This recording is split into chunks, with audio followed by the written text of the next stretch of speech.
कल सुबह सराय में मिलकर कुछ और चर्चा करने पर सहमत होने के बाद रुद्र और अन्य लोग कार्नेज मर्सिनरी से चले गए। जब रुद्र और वे लोग चले गए तो जेम्स ने अनिच्छुक भाव से रूपक से कहा, कैप्टन, क्या हम सचमुच कार्नेज भाड़े के सैनिकों के सामने इतनी आसानी से झुकने वाले हैं? गोविंद ने गहरी सांस छोड़ते हुए बुझी आंखों से कहा, जेम्स, अभी अपनी पिछली स्थिति को भूल जाओ। वर्तमान समय में ब्लैकफायर मर्सिनरीज में शामिल होने से हमें न केवल एक मौका मिलता है बल्कि वापस लौटने का मौका भी मिलता है। गोविंद सही है जेम्स, आपको दीर्घकालिक लाभ पर ध्यान देना चाहिए। ब्लैकफायर मर्चेंडरीज में शामिल होना एक ऐसा अवसर है जो बहुत कम मिलता है। ये किसी भी तरह से हमारी स्थिति को कमतर आंकने वाला गुण नहीं है। ब्लैकफायर के भाड़े के सैनिक बहुत बड़े नहीं होने के बावजूद जब तक रुद्रसेन वहां है तब तक ये निश्चित रूप से क्षेत्र के भीतर एक प्रमुख शक्ति बन जाएगा। रूपक बोला, रुद्रसेन अपनी 20वीं की उम्र में ही स्वर्गीय संत मास्टर बनने में सक्षम हो गए थे। ये बात अकेले ही उनकी साधना में विलक्षण प्रतिभा का अद्भुत उदाहरण है। मैं पूरी तरह से आश्वस्त हूं कि रुद्रसेन किसी भी दिन उच्चतर क्षेत्रों में पहुंच जाएंगे और ऐसे व्यक्ति के ब्लैकफायर भाड़े के सैनिकों का नेतृत्व करने के बाद भाड़े के सैनिकों का विकास न करना असंभव होगा। इससे हमारा अपना विकास बहुत आसान हो जाएगा। आखिरकार स्वर्ग संत मास्टर बनना आसान नहीं है। कार्नेज मर्सिनरीज पर विजय प्राप्त करने का काम बहुत अच्छे से चल रहा था। रुद्र और उसका समूह घर वापसी के रास्ते पर बहुत खुश था। दूसरे दिन सुबह कार्नेज मर्सिनरीज के तीनों नेता रुद्र से उस सराय में मिले जहां वे ठहरे हुए थे, जैसा कि उन्होंने एक दिन पहले तय किया था। और इस प्रकार वे एक बार फिर व्यापार के विषय में चर्चा करने लगे। मेरी योजना का अगला चरण ब्लडथॉर्न भाड़े के सैनिक, ब्लडरोज भाड़े के सैनिक और जंगली भाड़े के सैनिक हैं। ये वे समूह हैं जिन्हें मैं अपने साथ जोड़ना चाहता हूं, और चूंकि आप तीनों इतने लंबे समय से क्लाउड कैपिटल में रह रहे हैं, इसलिए आपको उनके बारे में काफी कुछ पता होगा। कृपया हमें बताएं कि योजना बनाते समय क्या जानना उचित होगा। रुद्र ने रूपक और अन्य दो से पूछा। गोविंद तीनों में से सबसे पहले बोलने वाले थे। जंगली भाड़े के सैनिकों का क्लाउड कैपिटल के स्वामी के साथ बहुत करीबी रिश्ता है। यदि आप उन्हें मजबूरन अधीन करना चाहते हैं तो इसके लिए बहुत अधिक शक्ति की आवश्यकता होगी।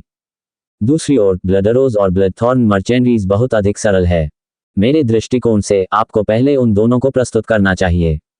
मैं सहमत हूं। ब्लडरोज और ब्लडथॉर्न भाड़े के सैनिकों को वश में करना जंगली भाड़े के सैनिकों की तुलना में कहीं अधिक आसान काम होगा। चूंकि ब्लडथॉर्न भाड़े के सैनिकों का कप्तान ब्लडरोज भाड़े के सैनिकों के कप्तान पर मोहित है, इसलिए हमें सबसे पहले ब्लडरोज भाड़े के सैनिकों को निशाना बनाना चाहिए।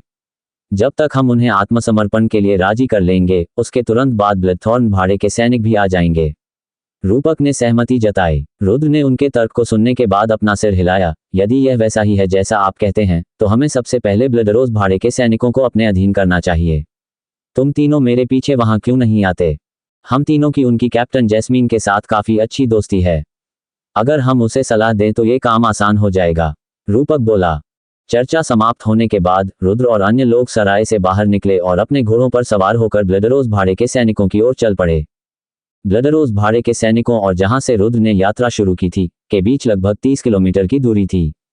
सड़कों पर लोगों की भारी भीड़ के कारण रुद्र के समूह को अपने घोड़ों पर सवार होकर धीमी और सावधानीपूर्वक गति से आगे बढ़ना पड़ा।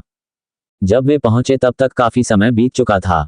कार्नेज भाड़े के सैनिकों की तरह ब्लडरोज भाड़े के सैनिक भी एक विशाल प्रांगण में रहते थे, लेकिन समानताएं यहीं समाप्त हो गईं। ब्लडरोज भाड़े के सैनिकों के आंगन बिल्कुल साफ थे, वहां कोई धूल नहीं दिख रही थी। यहां तक कि 2 संतरी भी फाटक के पास खड़े देखे जा सकते थे। चूंकि कार्नेज भाड़े के सैनिकों के 3 नेता रुद्र के साथ देखे गए थे, इसलिए गेट पर खड़े संतरियों ने उन्हें रोकने की हिम्मत नहीं की थी। तुरंत ही समूह को विनम्र सलामी देते हुए गार्ड उन्हें प्रांगण में ले जाते हैं और किसी को कप्तान को सूचित करने के लिए आगे भेजते हैं।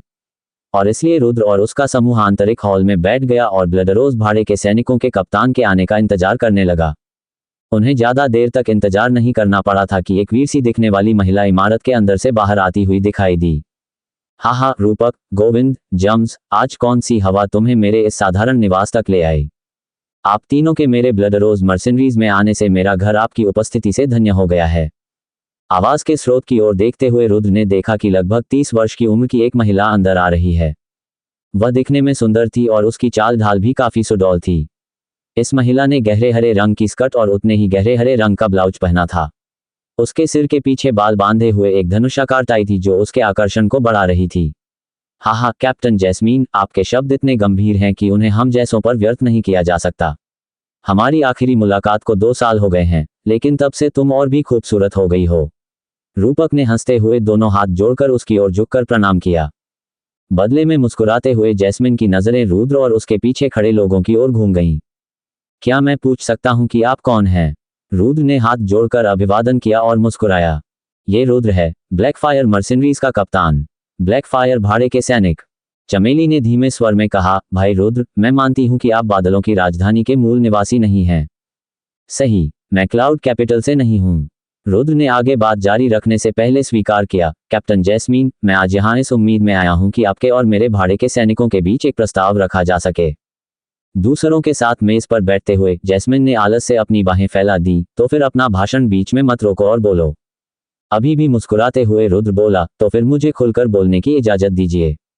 कैप्टन जैस्मीन, मुझे उम्मीद है कि आपके ब्लडरोज भाड़े के सैनिक मेरे ब्लैकफायर भाड़े के सैनिकों में शामिल हो जाएंगे। रुद्र के शब्द दिमाग में आते ही जैस्मिन सीधे अपने पैरों पर उड़ गई थी। एक क्षण में ही उसकी शांत आंखों में एक भयावह चमक आ गई जब वह रुद्र को घूर रही थी। क्या कहा आपने? जैस्मिन ने प्रत्येक शब्द को धीरे धीरे और ठंडे भाव से बोला, जैसे उसके चेहरे पर अभिव्यक्ति थी। इसमें उम्मीद है कि कैप्टन जैस्मिन आपके ब्लडरोज भाड़े के सैनिकों को मेरे ब्लैकफायर भाड़े के सैनिकों के एक डिवीजन के रूप में शामिल करेगी। रुद्र ने उसे सुनाने के लिए एक बार फिर दोहराया। जैस्मिन की आंखों में ठंडक बढ़ गई जब उसने रुद्र को घूर कर देखा। ये देखकर कि ऐसा नहीं लगता कि वह मजाक कर रहा है, उसने ठंडी मुस्कान के साथ अपना सिर हिलाया। छोटे भाई, तुम्हें इस तरह का मजाक नहीं करना चाहिए। रुद्र ने हंसते हुए जवाब दिया, लेकिन मैं मजाक नहीं कर रहा हूं। कार्नेज भाड़े के सैनिक पहले ही मेरे ब्लैकफायर भाड़े के सैनिकों के साथ शामिल हो चुके हैं। अगर कैप्टन जैस्मीन को यकीन नहीं है तो कृपया रूपक, गोविंद या जेम्स से पूछ लें। उस जवाब से चौंक कर जैस्मिन की नजर रूपक और अन्य दो पर गई, जिन्होंने पुष्टि में केवल सिर हिलाया था। इस पुष्टि से जैस्मिन और भी अधिक चिंतित हो गई थी। कार्नेज मर्केनरीज क्लाउड कैपिटल के सबसे शक्तिशाली सैनिकों में से थे और उनके रैंक में 3 अर्थ सेंट मास्टर्स थे। लेकिन अब वे अचानक एक ऐसे अप्रत्याशित भाड़े के सैनिक समूह में शामिल हो गए जो कि अविश्वसनीय था। असंभव। रूपक, गोविंद, जेम्स, क्या आपके कार्नेज भाड़े के सैनिक सचमुच ब्लैकफायर भाड़े के सैनिकों के साथ शामिल हो गए हैं? चमेली अनायास ही चिल्ला उठी। सही, हमारे नरसंहार भाड़े के सैनिक ब्लैकफायर भाड़े के सैनिकों के साथ शामिल हो गए हैं। इसमें कोई संदेह नहीं कि यह सत्य है। हमारा मानना है कि अगर हम ब्लैकफायर भाड़े के सैनिकों के साथ शामिल हो जाएं, तो हम फीनिक्स महाद्वीप में अपनी स्थिति स्थापित कर लेंगे। अब हमें इस छोटे शहर में कैद करके कछुए की तरह अपने खोल में छिपने के लिए मजबूर नहीं किया जाएगा। रूपक ने शांति से कहा, क्या ब्लैकफायर के भाड़े के सैनिक इतने मजबूत हैं? चमेली ने भ्रम और अविश्वास से रुद्र की ओर देखते हुए फिर पूछा। कैप्टन जैस्मीन, क्या मैं पूछ सकता हूं कि आपके पास उच्चतम स्तर का युद्ध कौशल क्या है? रुद्र ने पूछा। हालांकि उसे संदेह था कि रुद्र ने ऐसा सवाल क्यों पूछा, फिर भी उसने ईमानदारी से जवाब देने का फैसला किया। 2 उन्नत मानव स्तरीय युद्ध कौशल। कैप्टन जैस्मीन, मुझे मेरी ब्लैकफायर मर्चेनरीज में शामिल होने का एक लाभ बताने की अनुमति दें। मेरे ब्लैकफायर मर्चेनरीज में शामिल होने वाले प्रत्येक व्यक्ति को एक प्राथमिक पृथ्वी स्तरीय युद्ध कौशल मुफ्त में सीखने के लिए दिया जाएगा, जब तक कि वे एक पृथ्वी संत मास्टर हैं। रुद्र मुस्कुराया। यह आवाज सुनते ही जैस्मिन की आंखें चमक उठीं। सीतापुर साम्राज्य में पृथ्वी स्तरीय युद्ध कौशल बहुत दुर्लभ था। वर्तमान समय में केवल शीर्ष पर मौजूद विशेषज्ञों के पास ही पृथ्वी स्तरीय युद्ध कौशल था। वह आश्चर्यचकित होने वाली अकेली नहीं थी। रूपक और अन्य 2 लोगों को अचानक महसूस हुआ कि उनकी हृदय गति बहुत तेज हो गई है और उनकी सांसें रुक रुक कर चलने लगी हैं। लेकिन रुद्र का अगला वाक्य ही था जिसने सबसे अधिक आघात पहुंचाया। भविष्य में यदि आपका समूह ब्लैकफायर मर्केनरीज में अत्यंत समर्पण के साथ योगदान देता है, तो मैं एक उन्नत पृथ्वी स्तरीय युद्ध कौशल या शायद एक स्वर्ग स्तरीय युद्ध कौशल भी प्रदान करूंगा। रुद्र बोला। क्या एक स्वर्ग स्तरीय युद्ध कौशल? आपके पास उनमें से एक है? जैस्मीन ने अपना संयम पूरी तरह खो दिया और वह सदमे में चिल्लाने लगी। उसकी दोनों लाल फीनिक्स आंखें अविश्वास से चौड़ी हो गई थीं। सही, मेरे पास न केवल एक स्वर्ग स्तरीय युद्ध कौशल है, बल्कि उनमें से कई हैं। तो कप्तान जैस्मीन, आप क्या सोचते हैं? क्या आप मेरी ब्लैकफायर मर्चेनरीज में शामिल होने पर विचार करेंगे? यदि आप पूरी निष्ठा और पर्याप्त योगदान के साथ ऐसा करते हैं, तो मुझे आपको स्वर्ग स्तरीय युद्ध कौशल से परिचित कराने में बहुत खुशी होगी। यह ऐसी चीज है जिसके लिए लोग केवल सपनों में ही तरस सकते हैं। रुद्र मुस्कुराया। इस क्षण में वह केवल अपने ब्लैकफायर भाड़े के सैनिकों को शीघ्रता से विस्तारित करना चाहता था। समूह की रीढ़ को मजबूत करने के लिए वह कंजूस नहीं होना चाहता था और इसलिए सभी के साथ समान व्यवहार करता था। स्वर्ग स्तरीय युद्ध कौशल का आकर्षण स्वाभाविक रूप से जबरदस्त होगा। जब तक किसी के पास पहले से ही अनेक स्वर्ग स्तरीय युद्ध कौशल न हो, तब तक कोई भी व्यक्ति इसके आकर्षण और प्रलोभन का विरोध नहीं कर सकेगा। इस बार जैस्मीन ने ब्लडरोज भाड़े के सैनिकों से ब्लैकफायर भाड़े के सैनिकों में शामिल होने के रुद्र के अनुरोध पर सहमति जताने से पहले केवल एक क्षण सोचा था। ब्लडरोज भाड़े के सैनिकों की अधीनता पूरी होने के बाद रुद्र, रूपक और जैस्मीन ने अगली कार्रवाई पर चर्चा शुरू की। दोपहर बाद ही वे लोग प्रांगण से बाहर निकले और जैस्मीन भी उनके साथ चली गई। एक बार फिर जादुई जानवरों की सवारी पर सड़कों से गुजरते हुए उन्होंने काफी ध्यान आकर्षित किया था, क्योंकि अब कार्नेज मर्सिनरीज के नेता और ब्लडरोज मर्सिनरीज के कप्तान एक साथ थे और उनके साथ युवाओं का एक समूह भी था। लोगों के लिए गपशप करने और शहर के अंदरूनी लोगों तक खबर फैलाने के लिए इतना ही काफी था। लेकिन रुद्र और अन्य लोगों को इसकी बिल्कुल भी परवाह नहीं थी। अपने घोड़ों पर सवार होकर वे कुछ समय बाद ब्लडथॉर्न भाड़े के सैनिकों के मैदान में पहुंचे। ब्लडथॉर्न मर्सिनरीज का कप्तान हानी नाम का एक बहुत ही सीधा साधा व्यक्ति था, जो ब्लडरोज मर्सिनरीज के कप्तान के प्रति सच्चा मोह रखता था। उसके प्रति उदासीन व्यवहार के बावजूद उसके प्रति उसका प्रेम जरा भी कम नहीं हुआ। जिस क्षण उसने सुना कि ब्लडरोज भाड़े के सैनिक ब्लैकफायर भाड़े के सैनिकों के साथ शामिल हो गए हैं, उसने ब्लडथॉर्न भाड़े के सैनिकों के साथ शामिल होने में संकोच नहीं किया, इस उम्मीद में कि जैस्मीन के साथ उसका रिश्ता एक कदम और आगे बढ़ सकता है। संक्षेप में, ब्लडथॉर्न भाड़े के सैनिकों का वशीभूत होना तेजी से और आसानी से हो गया था। एक कप चाय भी नहीं पी थी कि रुद्र ने उन्हें खुश करने के लिए कोई लाभकारी कारण बताए बिना ही उन्हें अपने समूह में शामिल कर लिया। और अब रुद्र ने कार्नेज भाड़े के सैनिकों, ब्लडरोज भाड़े के सैनिकों और ब्लडथॉर्न भाड़े के सैनिकों को ब्लैकफायर भाड़े के सैनिकों के अंतर्गत एक इकाई में एकत्रित कर लिया था। 2 ही दिनों में ब्लैकफायर के भाड़े के सैनिकों की शक्ति बहुत बढ़ गई, जिससे रुद्र को बहुत खुशी हुई। ब्लैकफायर मर्चेंडरीज के कप्तान के रूप में इसे केवल शक्ति की वृद्धि के रूप में वर्णित किया जा सकता है। तथापि वहां ऐसी कोई दीवार नहीं थी जो हवा को पूरी तरह रोक सके। 3 भाड़े के समूहों के बीच विलय की खबर 6 कुलों और यहां तक कि शहर के स्वामी के महल तक पहुंच गई थी।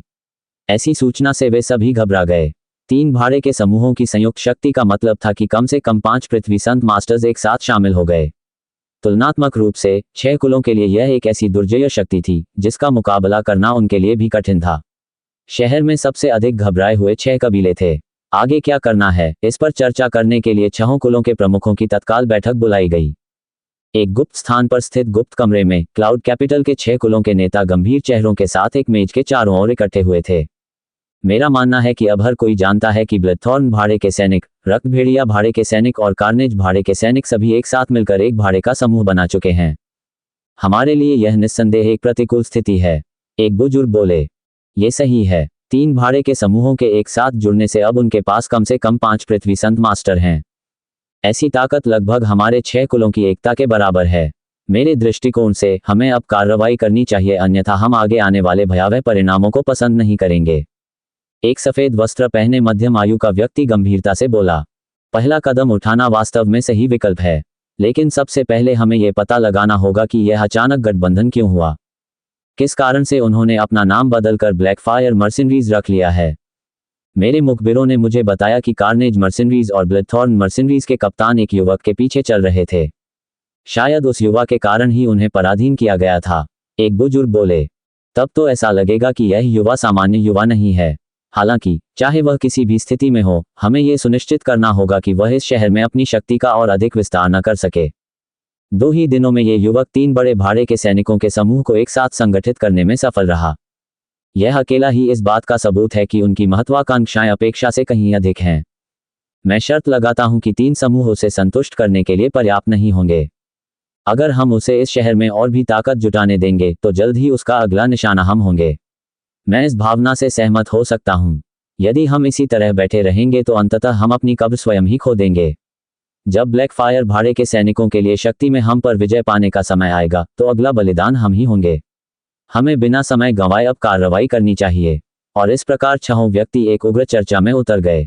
ब्लैकफायर भाड़े के सैनिकों की वृद्धि दर इतनी अधिक थी कि वे सभी बेचैन हो उठे। सफेद बालों वाले एक बुजुर्ग को अचानक हल्की खांसी आई। सज्जन, इस बूढ़े आदमी ने ब्लैकफायर भाड़े के सैनिकों को और अधिक शक्तिशाली होने से रोकने का एक तरीका सोच लिया है।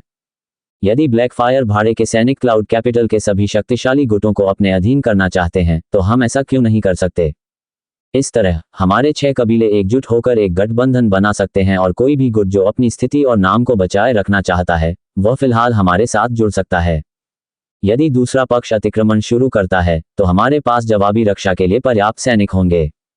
हाँ, मैं सहमत हूँ। ये ब्लैक फायर भाड़े के सैनिकों की वृद्धि से निपटने का एक बहुत अच्छा तरीका है।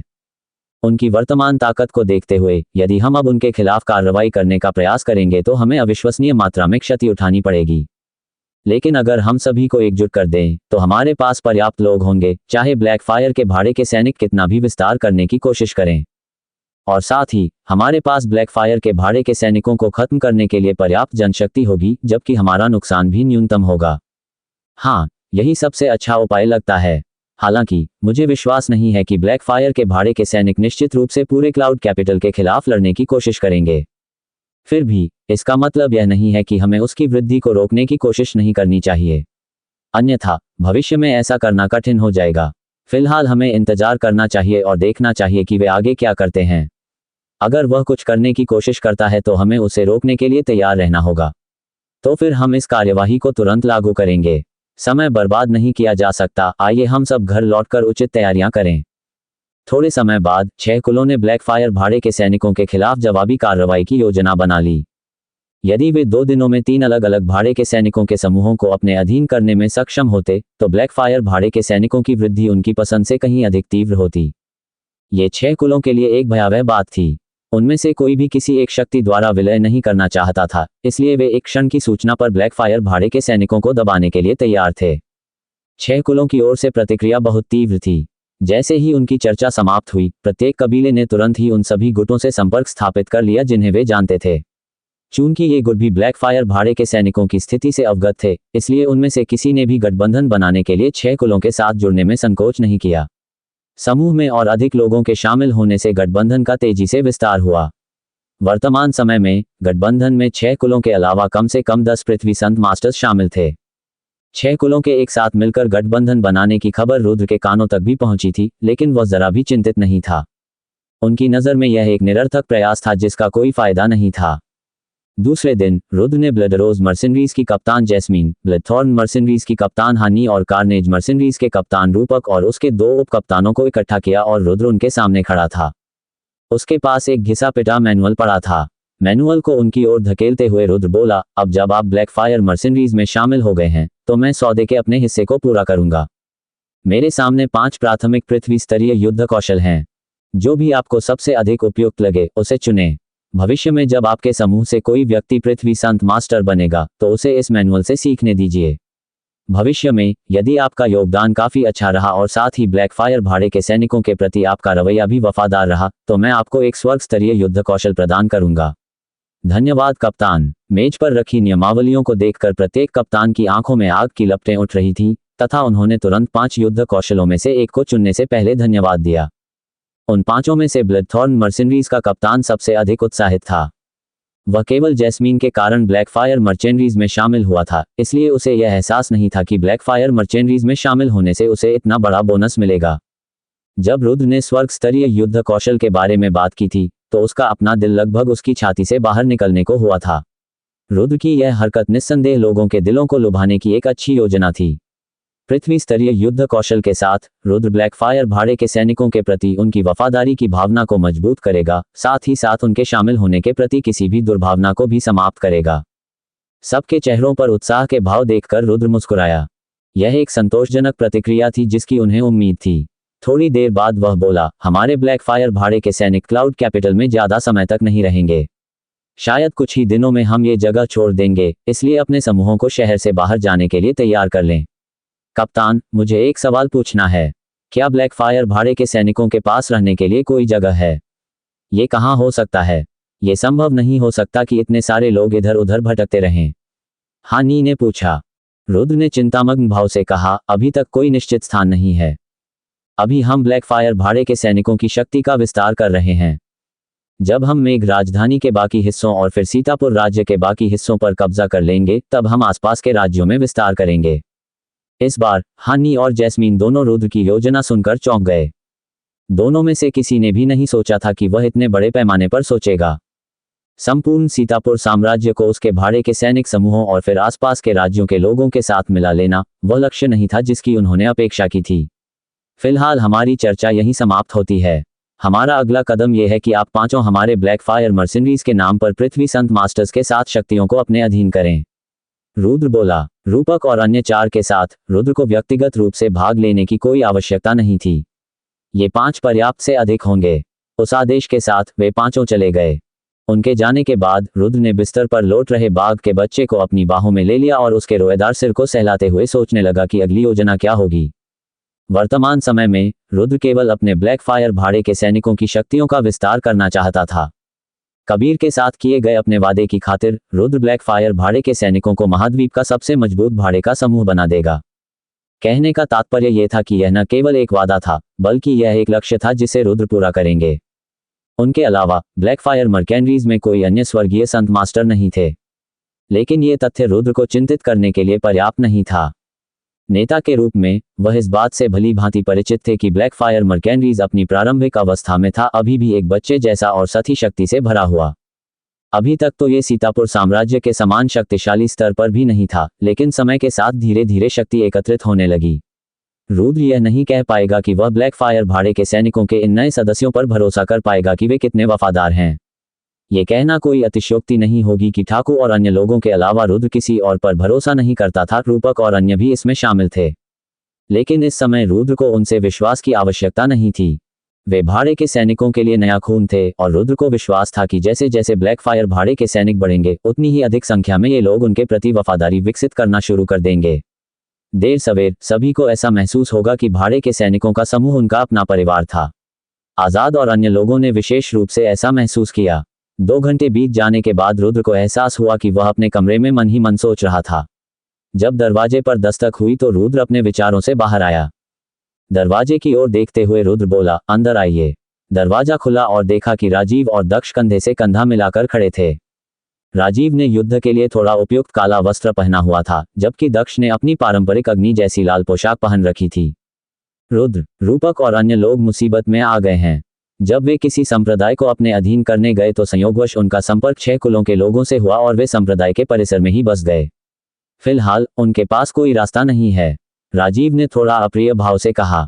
इस खबर को सुनकर रुद्र की भौहें सिकुड़ गईं। अपने आप से थोड़ा बुदबुदाते हुए वह बोला, यह मेरी उम्मीदों के अनुरूप नहीं था। मैंने सोचा था कि 6 कुलों की प्रतिक्रिया धीमी होगी। रुद्र, यदि 6 कुलों ने हमारे विरुद्ध लामबंद हो गए हैं तो हमें एक साथ ही उन सभी को अपने अधीन करने के लिए पूरी ताकत लगा देनी चाहिए। उन्हें एक एक करके हटाने के लिए इधर उधर भागने की कोई जरूरत नहीं है। लेकिन ऐसा करने के लिए हमें आपसे व्यक्तिगत रूप से मिलना होगा। मैं उनमें से अधिकांश से निपटने के लिए पर्याप्त हूं, लेकिन उनके पास भी मेरी ही तरह की ताकत वाले लोग हैं, जिसका अर्थ है कि यदि हम लड़ेंगे तो यह आत्मसमर्पण के बजाय मौत की लड़ाई बन जाएगी। और अगर उनके पीछे कोई स्वर्गीय संत गुरु भी हैं, तो वे वापस लड़ने की हिम्मत भी नहीं करेंगे। राजीव ने बोलना जारी रखा। कुछ क्षण सोचकर रुद्र बोला, बहुत अच्छा। यदि 6 वंश हमें रोकने के लिए हमारे दरवाजे पर आए हैं तो हम एक ही तीर से 2 शिकार करेंगे और उन सभी को एक साथ परास्त कर देंगे। मुझे वहां ले चलो, हम अभी चलेंगे। और इसके बाद रुद्र ने आध्या और राघव को अपने साथ सराय से बाहर आने और अपनी श्रेणी 3 जादुई जानवर की सवारी पर सवार होकर दूर जाने के लिए बुलाया। इस समय क्लाउड कैपिटल के एक बड़े प्रांगण में सैकड़ों लोग 50 लोगों के एक समूह को इतनी मजबूती से घेरने के लिए इकट्ठे हुए थे कि पानी भी बाहर नहीं निकल सकता था। इन 50 लोगों में से 5 अलग अलग व्यक्ति थे जो हर किसी की नजरों में विशेष रूप से प्रमुख थे। शायद बहुत कम लोग ही होंगे जो इन 5 को नहीं जानते होंगे। ब्लडथॉर्न मर्सिनरीज के कैप्टन हानी, ब्लडरोज मर्सिनरीज की कैप्टन जैस्मीन, कार्नेज मर्सिनरीज के कैप्टन रूपक और उनके 2 उपकप्तान जेम्स और गोविंद। जैस्मीन और हानी दोनों ही आसपास के लोगों को घूर रही थी। उनकी नजरें खास तौर पर सामने खड़े दर्जन भर लोगों पर केंद्रित थीं। जब उन्हें पता चला कि वे कौन हैं तो दोनों के चेहरे पर गंभीर भाव थे। उनमें से प्रत्येक क्लाउड कैपिटल के नामात्र के व्यक्ति थे और पृथ्वी संत मास्टर क्षेत्र के विशेषज्ञ थे। उनमें से प्रत्येक हानी और जैस्मीन की तुलना में काफी लंबे समय तक पृथ्वी संत मास्टर रहे थे और आसानी से 2-1 से बढ़त के साथ उनसे लड़ सकते थे। रूपक, गोविंद और जेम्स सभी अपनी स्थिति के बावजूद निश्चिंत थे। उनमें से प्रत्येक घिरे होने के बावजूद शांत थे और जैस्मीन और हानी की तरह चिंतित होने के बजाय उन्होंने समूह की ओर एक ठंडी घृणा भरी नजर से देखा था, जैसे कि उनके दुश्मन उनकी नजर से परे थे। रूपक को एक भी शक्तिशाली कदम आगे बढ़ाने में काफी समय लग गया था। सज्जन, इसका क्या मतलब है? क्या आप ब्लैक फायर भाड़े के सैनिकों के साथ युद्ध शुरू करना चाहते हैं? रूपक, गोविंद, जेम्स, जैस्मीन, हानी, हम एक दूसरे के बहुत करीब नहीं हैं, लेकिन हमने पहले एक दूसरे से बात की है। ये सुनना एक अप्रत्याशित जानकारी थी कि आपके समूह के सभी लोग ब्लैकफायर मर्चेंडीज जैसे एक अज्ञात भाड़े के समूह के अनुचर बनने के लिए कप्तान के अपने अच्छे पद को त्याग देंगे। ये कैसे सार्थक है? एक बुजुर्ग ने खेद के साथ कहा, मानो उसे लगा कि यह पूरी तरह शर्म की बात है कि ये 5 लोग स्वेच्छा से किसी और के लिए काम करेंगे। रूपक, जैस्मीन, हानी, आप तीनों को ब्लैकफायर भाड़े के सैनिकों से हट जाना चाहिए। कप्तान के रूप में आपको जो गौरव प्राप्त हुआ उसके बारे में सोचिए। नौकर रखने की क्या जरूरत है? ये तो आपके ओहदे का सरासर अपमान है। एक और आदमी बोला। हाँ रूपक, आपके नरसंहार भाड़े के सैनिक क्लाउड कैपिटल के सबसे शक्तिशाली सैनिकों में से थे, लेकिन अब आपने अपने पूरे समूह को दूसरे लोगों की मर्जी पर छोड़ दिया है। क्या यह उनका अनुचित उपयोग नहीं है? वापस जाने के लिए अभी भी समय है। क्लाउड कैपिटल की संयुक्त शक्ति से हम निश्चित रूप से बुराई को बाहर निकालने में सक्षम होंगे। व्यवहारिक रूप से वहां मौजूद हर एक व्यक्ति यह आशा कर रहा था कि 5 पृथ्वी संत मास्टर्स ब्लैकफायर मर्सिनरीज को छोड़ देंगे। जब तक कोई अन्य विकल्प न हो, उनमें से कोई भी उन 5 के साथ युद्ध में शामिल नहीं होना चाहता था। यदि ऐसा हुआ भी तो निस्संदेह बहुत सारी मौतें होंगी और उन 5 पृथ्वी संत मास्टर्स को निश्चित रूप से ध्यान में रखा जाना चाहिए। बस बहुत हो गया, आप सबको बोलना बंद कर देना चाहिए। गोविंद ने चिढ़कर अपना हाथ हिलाया। हम गौरव के लिए ब्लैकफायर भाड़े के सैनिकों के साथ शामिल हो गए हैं। हमें भड़काने के लिए अपने घटिया शब्दों का प्रयोग करने की भी कोशिश मत करो, ये व्यर्थ है। हाँ, मैं, हानी, ब्लैकफायर भाड़े के सैनिकों के साथ शामिल होने पर बहुत खुश हूं। आक्रोश की आग को हवा देने की कोशिश करना आपकी और हमारे समय की बर्बादी है, इसलिए इसे भूल जाए। ब्लैकथॉर्न मर्चेंडरीज के कप्तान ने कहा। ब्लैकफायर मर्चेंडरीज में शामिल होने के बाद वह अंततः पृथ्वी स्तरीय युद्ध कौशल प्राप्त करने में सक्षम हो गया, जिसका उसने हमेशा सपना देखा था। इस पुरस्कार ने उसे अत्यधिक उत्साहित कर दिया था तथा उसे ब्लैकफायर मर्चेंडरीज के प्रति अत्यधिक समर्पित महसूस कराया था। गोविंद और हानि की बातें सुनते ही 6 कुलों के प्रत्येक व्यक्ति के चेहरे काले पड़ गए। ऐसा लगता है कि जहर आपके शरीर में पहले ही जड़ें जमा चुका है। अब तुम्हें बचाने का कोई उपाय नहीं है। हे, मैंने सोचा था कि ब्लैकफायर भाड़े के सैनिकों के साथ हमारे शामिल होने से आपसे कोई लेना देना नहीं होगा। वे कहते हैं हर किसी का अपना अपना। तो फिर हमारे कार्यों का प्रबंधन आपको कब करना पड़ा? रूपक हंसा। रूपक की बातें सुनकर सभी लोग चुप रह गए। अब 6 सिरों की चिंता करने का दिखावा भी नहीं करते हुए रूपक बगल में बैठे बुजुर्ग की ओर मुड़ा। लॉर्ड ग्रिफ, अगर मैं हमारे प्रस्ताव पर आपके विचार पूछ सकता हूं। यदि आप हमारे ब्लैकफायर भाड़े के सैनिकों में शामिल हो जाते हैं तो आपको जो पुरस्कार मिलेंगे वे संभवतः आपके एक जीवन काल में प्राप्त होने वाले पुरस्कारों से कहीं अधिक होंगे। यह एक ऐसा मार्ग है जिसकी संभावनाओं का कोई अंत नहीं है। धृष्टता। रूपक, ग्रिफ पहले से ही हमारे गठबंधन का हिस्सा है और फिर भी तुम उसे अपने साथ खींचने की हिम्मत कर रहे हो। क्या आपकी नज़र हमारे गठबंधन पर भी है? एक अन्य बुजुर्ग ने भारी भाव से कहा। रूपक जितना अधिक ब्लैकफायर भाड़े के सैनिकों का प्रतिनिधित्व करता था वह उतना ही अधिक नियंत्रण से बाहर होता जा रहा था और अब वह उन सब से बिल्कुल भी नहीं डरता था। इस परिणाम से वे सभी असहज महसूस करने लगे थे। यहाँ अवश्य ही कुछ गड़बड़ है। मैंने नहीं सोचा था कि यह जगह इतनी जीवंत होगी। ऐसा लगता है कि क्लाउड कैपिटल के भीतर हर एक गुट यहाँ मौजूद है। अचानक बाहर से एक तेज लेकिन स्पष्ट आवाज सुनाई दी, क्योंकि कई पुरुष और महिलाएं अचानक चलते हुए दिखाई दिए। उनमें एक प्रकार का राजसीपन था जो कि अधिकांश लोगों में सामान्यतः नहीं पाया जाता था। रूपक और अन्य 4 लोगों की खुशी का ठिकाना न रहा जब उन्होंने ये आकृतियां देखी। वे समझ गए कि ये रुद्र और अन्य लोग थे। एक क्षण में ही सभी की नजरें रुद्र के शरीर पर टिक गईं और उनमें अत्यधिक नाराजगी की भावना उत्पन्न हो गई। आप कौन हैं? एक अधेड़ उम्र का आदमी रुद्र के समूह पर भौंकने लगा। वह हमारे ब्लैकफायर भाड़े के सैनिकों का कप्तान है। रुद्र कुछ कहता उससे पहले ही रूपक ने उसका परिचय करा दिया। वह जानता था कि रुद्र असीमित क्षमता वाला एक स्वर्गीय संत गुरु है, इसलिए वह स्वाभाविक रूप से उससे अनुग्रह प्राप्त करना चाहेगा। रूपक का परिचय सुनकर सभी लोग रुद्र की ओर अचंभित रह गए।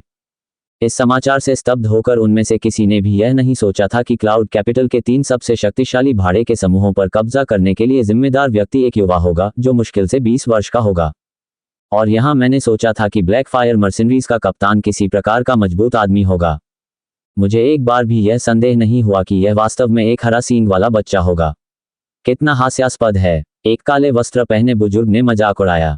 हमारे क्लाउड कैपिटल के 3 सबसे मजबूत भाड़े के समूह स्वेच्छा से इस तरह के अनुभवहीन लड़के के सामने घुटने टेक रहे हैं। अरे वाह, ये कितनी शर्मनाक बात है। एक अन्य दुबले पतले बुजुर्ग ने आह भरते हुए अपना सिर हिलाया। रुद्र की आंखें एक क्षण के लिए बर्फ जैसी हो गईं, फिर वह चिल्लाया, राजीव, दक्ष, ये समझते हुए कि रुद्र उनसे क्या करने को कह रहे थे, राजीव और दक्ष तुरंत अपने ऋषि शस्त्र लेकर आक्रमण करने के लिए तैयार हो गए। जैसे ही सेंट फोर्स ने उन दोनों पर वार किया, उनके हथियारों से विस्फोटक पदार्थ फूट पड़ा। पहले जिन दो बुजुर्गों ने बात की थी, वे भी पृथ्वी के संत गुरु थे, जिसका अर्थ था कि दक्ष और राजीव के प्रति उनकी प्रतिक्रियाएं त्वरित थीं। उन्होंने तुरंत ही हमले को रोकने के लिए अपने सेंट हथियार निकाल लिए। दक्ष के हाथ की तलवार जैसे ही अपने लक्ष्य के पास पहुंची, वह आग से भर गई और धातु पर गड़गड़ाहट की आवाज के साथ उसकी तलवार एक बड़े विस्फोट के साथ दूसरी धातु से टकराई। जिस बुजुर्ग से उसकी झड़प हुई थी, वह टक्कर के कारण पीछे हट गया। तीसरा चक्र पृथ्वी संत मास्टर। वह आदमी सदमे में चिल्ला उठा, लेकिन फिर दक्ष के मुंह से निकले अगले शब्दों ने उसे और भी अधिक चौंका दिया।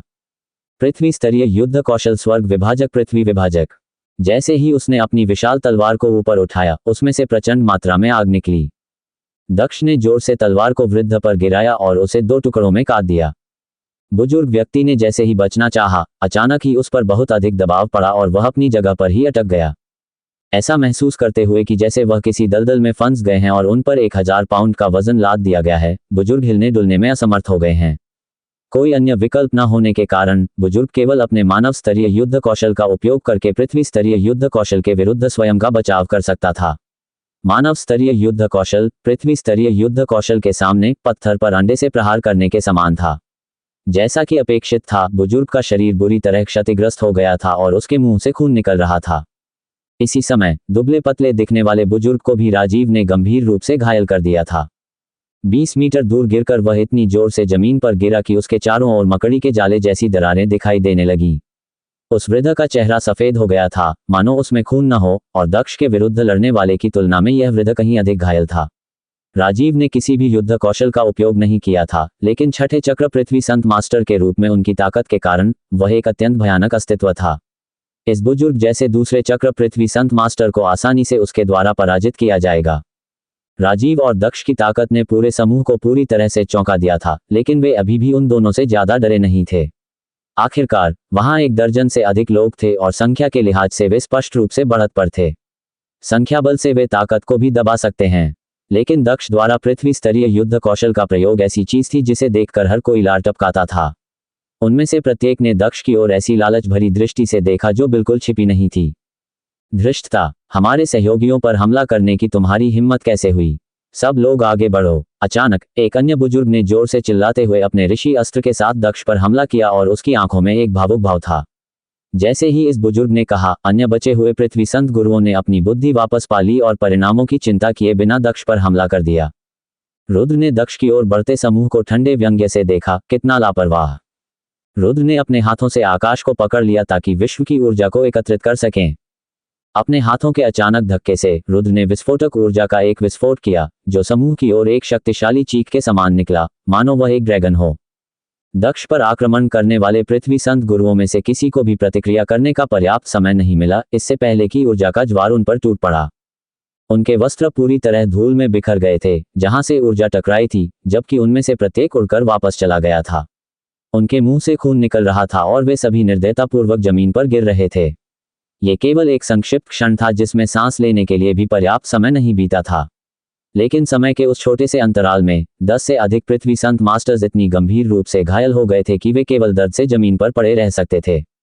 स्वर्ग संत गुरु के सामने पृथ्वी संत गुरु एक अत्यंत कमजोर व्यक्ति था।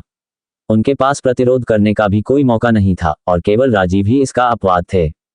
ग्रिफ कबीले के प्रांगण में कई 100 लोग थे, लेकिन इस समय पूरा क्षेत्र बातचीत से पूरी तरह से रहित था। केवल भारी सांसें ही सुनाई दे रही थीं। उनमें से हर एक ने अविश्वास से अपनी आंखें खोलकर उन 10 या उससे अधिक पृथ्वी संत गुरुओं को देखा था जो प्रभाव से जमीन पर गिर पड़े थे। हानी और जैस्मीन भी रुद्र की ताकत से आश्चर्यचकित थे, क्योंकि उन्हें नहीं पता था कि वह कितना शक्तिशाली था, और इसलिए वे दोनों भी काफी देर तक चुपचाप आश्चर्य से रुद्र को देखते रहे। एक ही बार से 10 से अधिक पृथ्वी संत मास्टर बुरी तरह घायल हो गए। आखिर यह कैसी राक्षसी शक्ति थी? वाह चचेरे भाई, तुम सचमुच मजबूत हो। बिना किसी प्रयास के इन सभी पृथ्वी संत गुरुओं का भी ध्यान रखा गया। क्या यह एक स्वर्गीय संत गुरु की सच्ची शक्ति है? कितना कमाल की है। अचानक एक जोरदार लेकिन उत्साहित आवाज ने उस क्षेत्र में छाई शांति को तोड़ दिया। गीता अग्रवाल ने इतनी खुशी से रुद्र को पुकारा था कि उसका चेहरा लाल हो गया था। स्वर्ग संत मास्टर, वे 3 शब्द एक हथौड़े की तरह थे जो हर किसी की छाती में घुस गए और उन्हें हिंसक रूप से कांपने पर मजबूर कर दिया। और अब जब उन्होंने रुद्र की ओर देखा तो सभी लोग ये दृश्य देखकर भयभीत हो गए। उनमें से कोई भी अपनी आंखों पर विश्वास करने का साहस नहीं कर सका। उनके सामने खड़ा 20 वर्षीय युवक वास्तव में एक स्वर्गीय संत मास्टर था। इस तरह का व्यक्ति पूरे सीतापुर साम्राज्य में भी एक स्वर्णिम अस्तित्व था। यहाँ तक कि राज्य के राजा को भी रुद्र के साथ अत्यंत ईमानदारी और शिष्टाचार से पेश आना होगा। चमेली और हानि रुद्र को देखकर अचंभित रह गईं। अभी उन्हें यह एहसास हुआ था कि जिस कप्तान के साथ वे संपर्क में थे वह एक स्वर्गीय संत मास्टर था। संपूर्ण सीतापुर साम्राज्य में संभवतः 4 ही स्वर्गीय संत बचे थे और उनमें से प्रत्येक अद्वितीय अस्तित्व था जिसे कोई छू भी नहीं सकता था। तो हमारा कप्तान इस पूरे समय एक स्वर्गीय संत मास्टर था।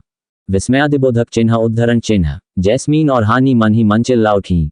यह विचार उनके मन में घूमते हुए उनके दिल की धड़कनें तेज हो गईं और ऐसा लगा कि वे सीने से बाहर निकल आएंगे। रुद्र और उसके समूह के अलावा केवल रूपक और अन्य 2 उपकप्तान ही अपना धैर्य बनाए रखने में सफल रहे थे। उन तीनों को रुद्र की पहचान के बारे में पहले से ही पता था और वे बिल्कुल भी हैरान नहीं हुए थे। अब तक रुद्र द्वारा जमीन पर गिराए गए पृथ्वी संत मास्टर अंततः अपने पैरों पर वापस चढ़ने में कामयाब हो गए थे।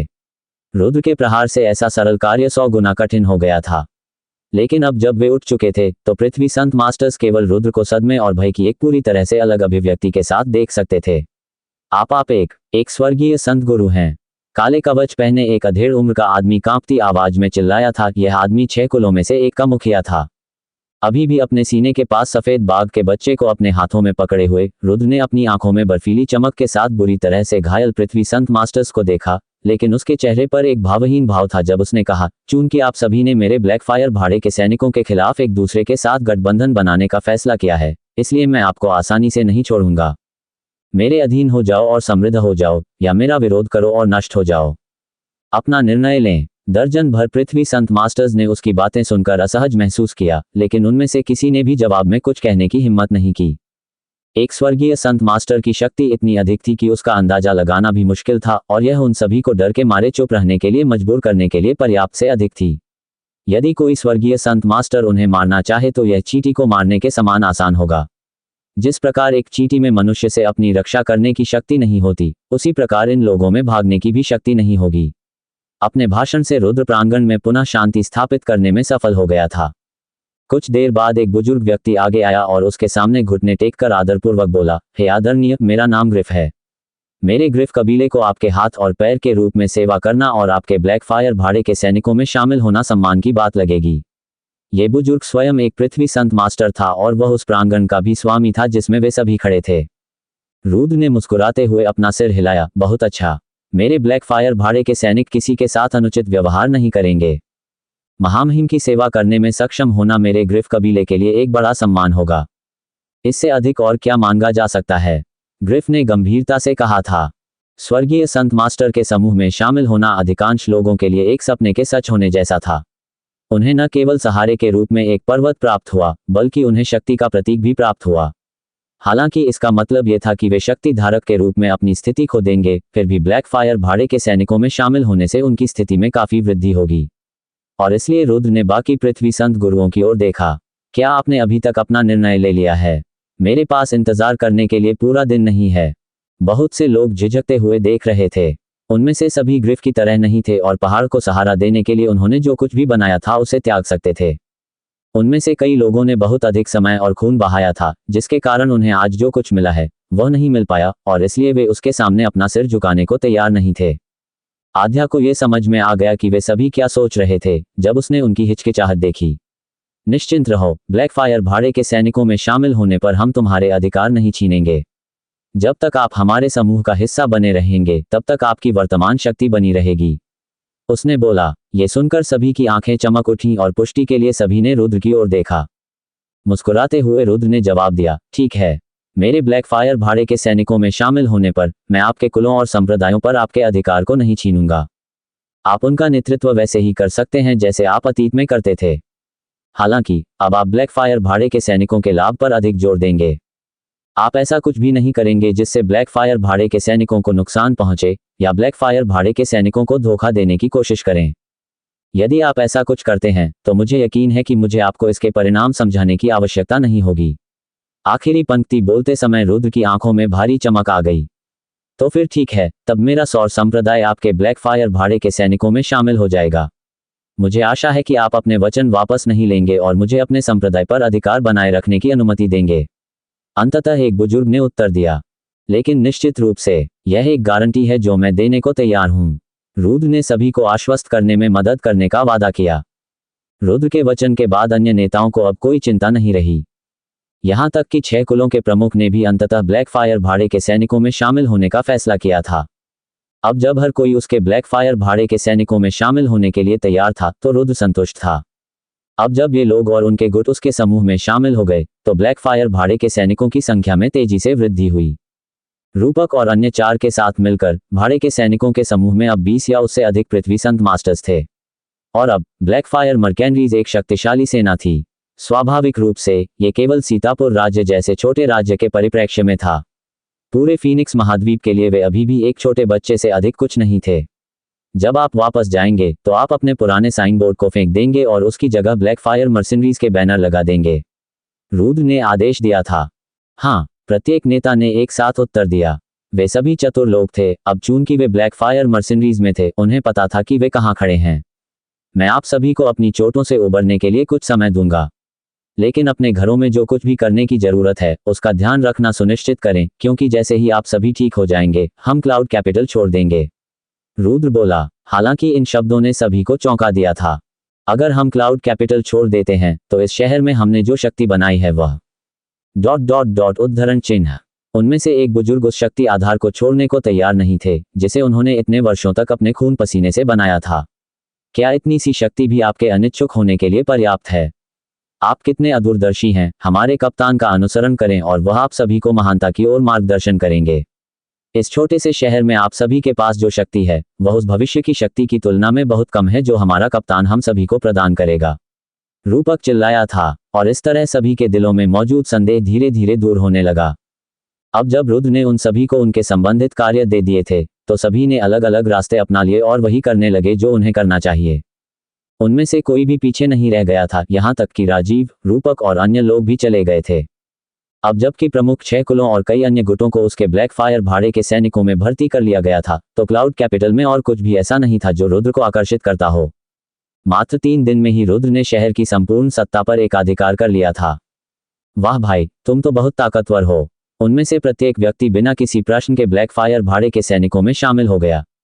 यदि यह रजतपुर सिटी होता तो इनमें से एक भी समूह शीर्ष 3 कुलों जितना मजबूत नहीं होता। गीता अग्रवाल ने उत्साह से कहा। आज जो कुछ भी हुआ वह ऐसा था जिसकी वह सपने में भी कल्पना नहीं कर सकती थी। रुद्र ने जब गीता अग्रवाल के चेहरे पर उत्साह देखा तो उसके चेहरे पर एक दयालु मुस्कान आ गई।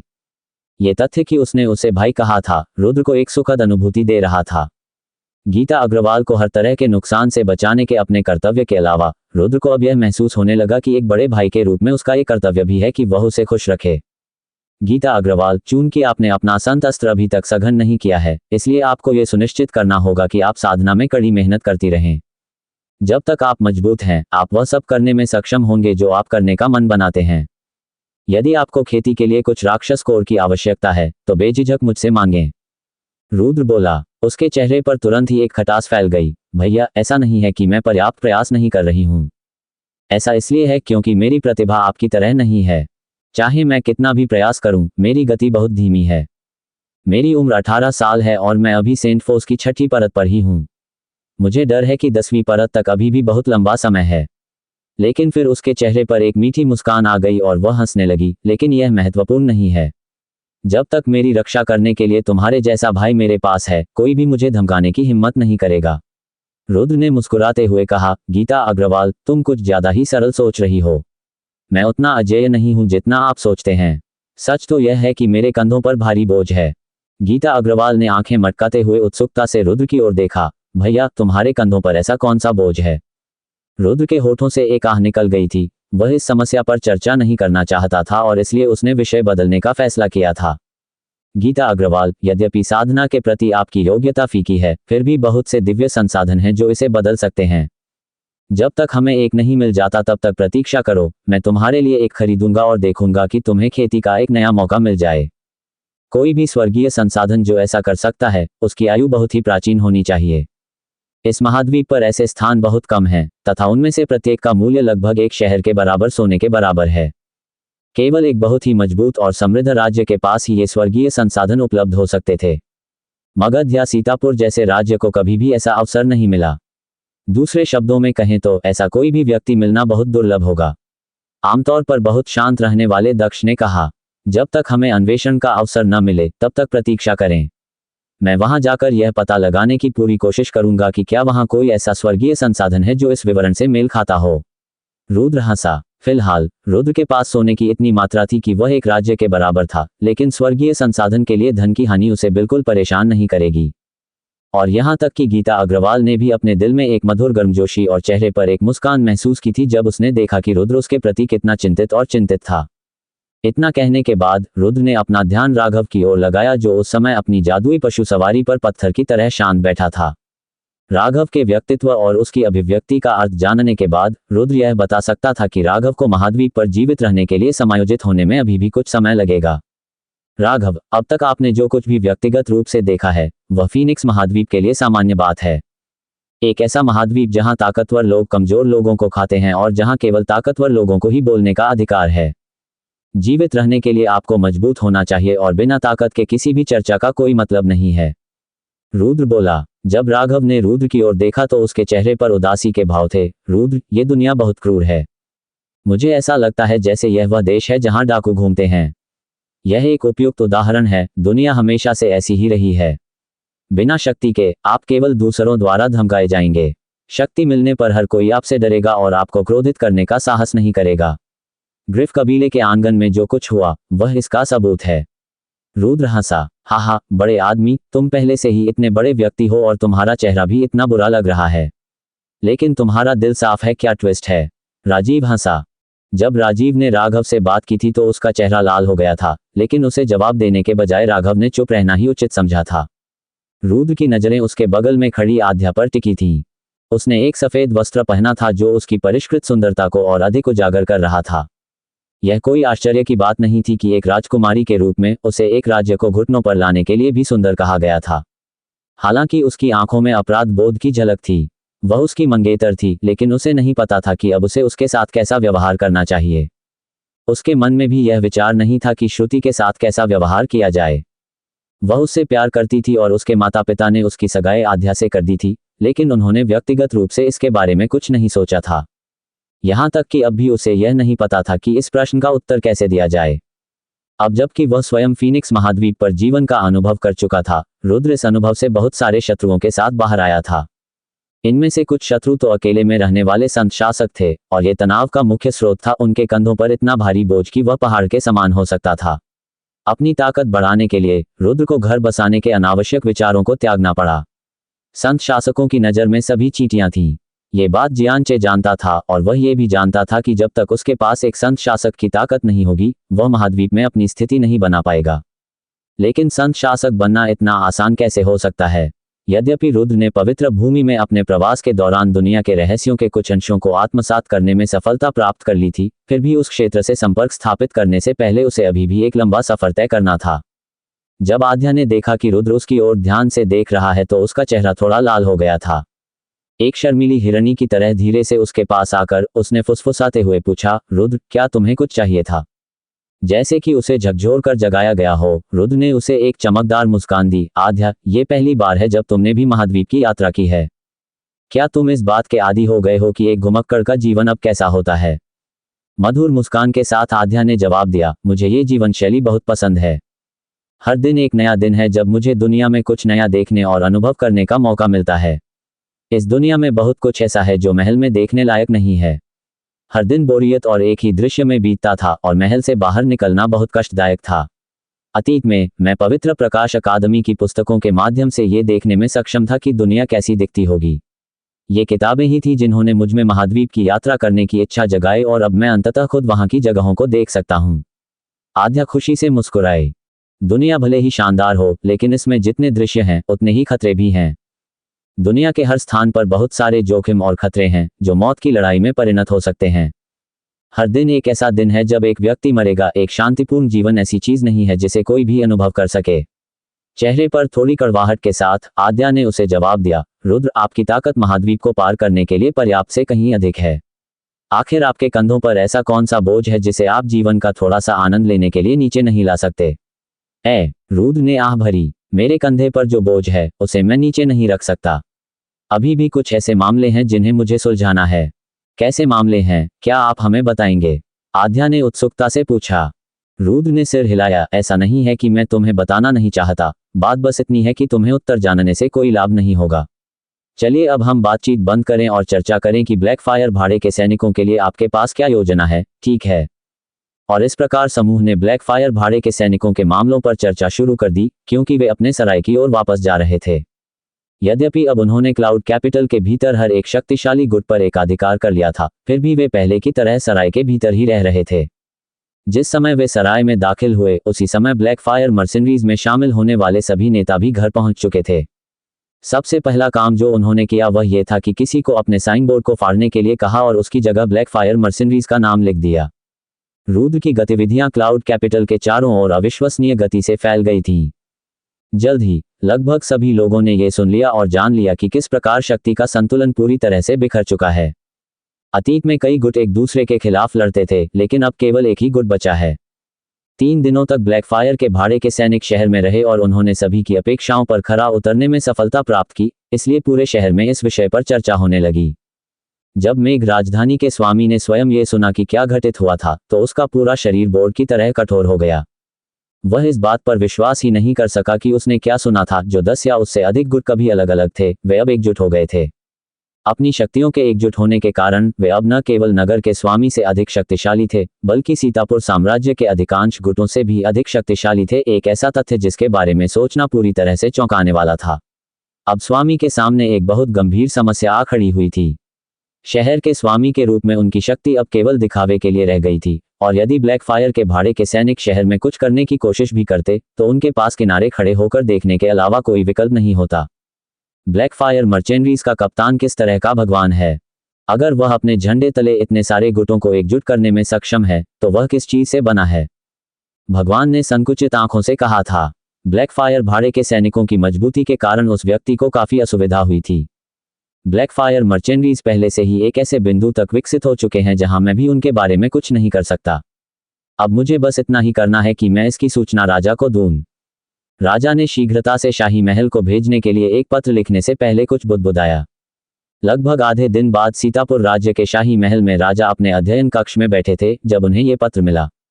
इसे पढ़ते हुए उसका चेहरा और अधिक गंभीर होता गया, और जितना वह आगे पढ़ता गया उसकी भौहें उतनी ही अधिक सिकुड़ती गईं। काफी देर बाद राजा ने अंततः प्रश्नवाचक स्वर में बुदबुदाते हुए पत्र नीचे रख दिया। काले अग्नि भाड़े के सैनिक, आखिर वे दुनिया में कहां से आए? मैंने ऐसे नाम के बारे में कभी नहीं सुना है, और फिर भी उन्होंने पहले से ही कई गुटों को अपने अधीन कर लिया है जिनके रैंक में एक पृथ्वी संत मास्टर था। ये व्यावहारिक रूप से अविश्वसनीय है। ये तथ्य कि ब्लैकफायर भाड़े के सैनिकों ने कई दर्जन गुटों को एक गुट में एकजुट करके इतना कुछ हासिल करने में कामयाबी हासिल की थी, एक अत्यंत महत्वपूर्ण मुद्दा था जिसने राजा को बहुत चिंतित कर दिया था। तभी राजा को जैसे कुछ सूझा हो, उसकी आंखें चमकने लगी। शायद ब्लैकफायर मर्केंडरीज के भीतर कोई स्वर्गीय संत गुरु है। केवल एक स्वर्गीय संत मास्टर ही एक साथ कई गुटों को वश में करने जैसी उपलब्धि हासिल करने में सक्षम होगा। इस निष्कर्ष पर पहुंचकर राजा का चेहरा अप्रत्याशित रूप से गंभीर हो गया। पुरुषों, मास्टर कु युन को तुरंत मेरे अध्ययन कक्ष में बुलाओ। कुछ ही देर में भूरे रंग के वस्त्र पहने एक बुजुर्ग व्यक्ति कमरे में आया। ये बुजुर्ग 60 वर्ष से अधिक उम्र के थे और उनकी आंखें बहुत चमकती थीं। महाराज, आज आपने मुझे यहाँ किस काम से बुलाया है? बुजुर्ग मुस्कुराए, लेकिन उन्होंने उनके सामने सिर नहीं झुकाया। राजा ने उस आदमी को पत्र पकड़ाते हुए कहा, मास्टर कु युन, कृपया स्वयं देख लीजिए। अपना हाथ हिलाते हुए उस व्यक्ति ने पत्र को राजा के हाथ से अपने हाथ में ले लिया और फिर उसे पढ़ना शुरू कर दिया। जल्द ही बुजुर्ग की आंखों में आश्चर्य के लक्षण दिखने लगे। ये ब्लैकफायर मर्सिनरीज कितनी बड़ी भाड़े की टीम है। 3 दिनों में वे 1 दर्जन से अधिक गुटों को एकजुट करने में कामयाब हो गए। लेकिन इतनी ताकत के बावजूद मैंने पहले कभी ब्लैकफायर मर्सिनरीज के बारे में क्यों नहीं सुना? मैं इस स्थिति से काफी परेशान हूं। ये ब्लैकफायर भाड़े के सैनिक संभवतः एक विदेशी शक्ति हैं, जो एक ही बार में संपूर्ण प्रथम श्रेणी शहर को अपने अधीन करना चाहते हैं। उनकी योजना बहुत स्पष्ट है। यदि हम उन्हें अपने राज्य में अकेले बढ़ने देंगे तो देर सवेर वे हमारे अस्तित्व के लिए अभिशाप बन जाएंगे। राजा ने गंभीरता से कहा। महाराज, क्या आप कह रहे हैं कि इस समूह से छुटकारा पा लिया जाए? बड़े ने पूछा। राजा के मुंह से गुनगुनाहट निकली, मैं यह नहीं कहूंगा कि इससे छुटकारा पालो। ये तथ्य कि सीतापुर साम्राज्य में एक और सशक्त व्यक्ति का उदय हुआ है, हम सभी के लिए एक वरदान है। लेकिन मुझे डर है कि कहीं वह कोई बाहरी व्यक्ति तो नहीं है और अपने प्रभाव का विस्तार करने के लिए हमारे राज्य में आया है और उन लोगों को लेकर राज्य छोड़कर चला गया है। यदि ऐसा हुआ तो हमारे राज्य को भारी क्षति होगी। हमने अभी अभी मगध साम्राज्य के साथ युद्ध समाप्त किया है, हमारा कमजोर साम्राज्य निश्चित रूप से एक और अपंगता को सहन नहीं कर सकता है। तो फिर महाराज, आपके अनुसार क्या किया जाना चाहिए? मास्टर के यून, इस बार मैं आपको परेशान करूंगा। मुझे आशा है कि आप स्वयं ब्लैकफायर भाड़े के सैनिकों की जांच कर सकेंगे और देख सकेंगे कि उनके लक्ष्य क्या हैं। यदि वे राज्य के भीतर रहकर आगे बढ़ना चाहते हैं तो मैं निश्चित रूप से उनका स्वागत करूंगा। लेकिन अगर वे लोगों या किसी और चीज को चुराना चाहते हैं जो हमारे राज्य पर नकारात्मक प्रभाव डाल सकती है, तो हमें बिना किसी दया के तुरंत उन पर हमला करना होगा। राजा बोला, समझ गया, मुझे पता है कि क्या करना है। बुजुर्ग ने जाने से पहले सिर हिलाया। एक क्षण, मास्टर के यूं। राजा ने बुजुर्ग को आवाज लगाई। मास्टर के यूं, आपके राजा को चिंता है कि भाड़े के सैनिकों के समूह में एक स्वर्ग संत मास्टर होगा, इसलिए क्लाउड कैपिटल के लिए रवाना होने से पहले कुछ लोगों को अपने साथ ले जाए। आपकी चिंता के लिए धन्यवाद महाराज। राजा को एक संक्षिप्त मुस्कान और झुककर प्रणाम दिया गया। उसके बाद के यून अपना सिर ऊंचा उठाए हुए अध्ययन कक्ष से बाहर निकल गया। जैसे ही राजा ने के यून को कमरे से बाहर जाते देखा, उसके ऊपर चिंता की लहर छा गई। मुझे इतनी बेचैनी क्यों महसूस हो रही है? क्या ये ब्लैकफायर मर्सिनरीज के कारण है? क्या ये नवनिर्मित भाड़े का समूह मेरे सीतापुर साम्राज्य पर संकट बनेगा? वह गंभीर भाव के साथ वहीं बैठा रहा। मगध साम्राज्य की लड़ाई के बाद राज्य ने 8 स्वर्गीय संत गुरुओं में से 4 को खो दिया है और यहां तक कि शेष 4 भी बुरी तरह घायल हैं। मैं आशा करता हूं कि बेचैनी की यह भावना महज एक भावना है। क्लाउड कैपिटल के भीतर अगले 2 दिनों तक चर्चा जोरों पर रही। चाहे वह मुख्य सड़कें हों, गुप्त गलियां हों या रेस्तरां और सराय हों, हर जगह ब्लैकफायर भाड़े के सैनिकों के बारे में बात करते हुए सुना जा सकता था। ब्लैकफायर के भाड़े के सैनिक क्लाउड कैपिटल में ऐसे प्रकट हुए थे मानो वे हवा से ही प्रकट हुए हों। फिर अविश्वसनीय गति से उन्होंने प्रथम श्रेणी के गुटों की शक्तियों को मिलाकर एक और भी बड़ी इकाई बना दी। इस तरह की खबर निश्चित रूप से शहर में बड़ी हलचल पैदा करेगी। परिणामस्वरूप इससे दूसरे और तीसरे दर्जे के गुटों में थोड़ी घबराहट पैदा हो गई। पूरे दिन वे इस हद तक घबराए रहे कि कुछ कबीलों ने तो संकट के समाप्त होने तक अस्थायी रूप से शहर छोड़कर कहीं छिपने का निर्णय ले लिया। उन्हें डर था कि ब्लैकफायर के भाड़े के सैनिकों के हाथ उनकी ओर भी बढ़ेंगे। यदि सभी नहीं तो बहुत से गुट उस शक्ति को खोना नहीं चाहते थे जिसके लिए उन्होंने काम किया था, ताकि वे किसी दूसरे के गुलाम बन सकें। बेशक इनमें से हर गुट ऐसा नहीं था। उनमें से कुछ ने तो ब्लैकफायर के भाड़े के सैनिकों की तलाश करने की पहल भी की थी ताकि वे इसमें शामिल हो सकें। जब आरंभ में शामिल हुए दर्जन भर प्रमुख कुलों को रुद्र की ओर से कमान सौंपी गई, तो उन्होंने एक भी नए सदस्य को अस्वीकार किए बिना सभी नए सदस्यों को भाड़े के सैनिक समूह में स्वीकार करना शुरू कर दिया। अभी ब्लैकफायर मर्चेंडरीज को ब्लैकफायर मर्चेंडरीज में शामिल होने के लिए नए खून की आवश्यकता थी। जब बात प्रबंधन की आई तो रुद्र चिंतित नहीं थे। दर्जन भर कबीलों के पास इतनी शक्ति थी कि वे स्वयं कानून बना सकते थे और आसानी से अपने भाड़े के सैनिकों का प्रबंधन भी कर सकते थे। दूसरी ओर शहर का स्वामी ये देखकर खुश नहीं था कि अधिकाधिक लोग ब्लैकफायर भाड़े के सैनिकों में शामिल हो रहे हैं। वास्तव में जितने अधिक लोग शामिल होते गए, वह उतना ही अधिक घबरा गया।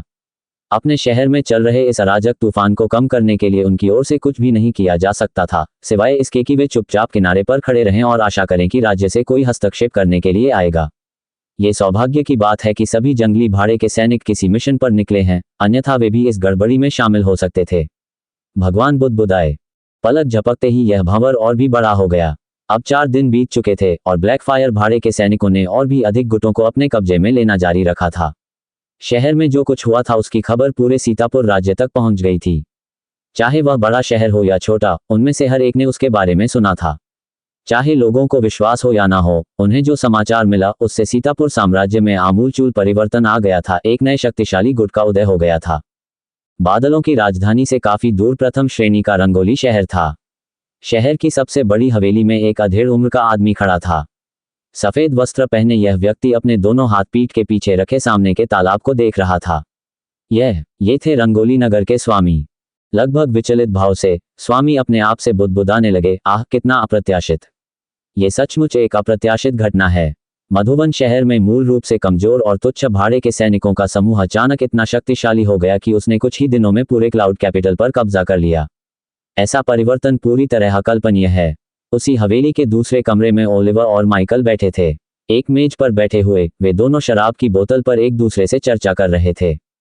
अपना प्याला खाली करने के बाद ओलिवर दूसरे से बोला, माइकल, तुम्हें यह भी जानना चाहिए कि क्लाउड कैपिटल में क्या हुआ था।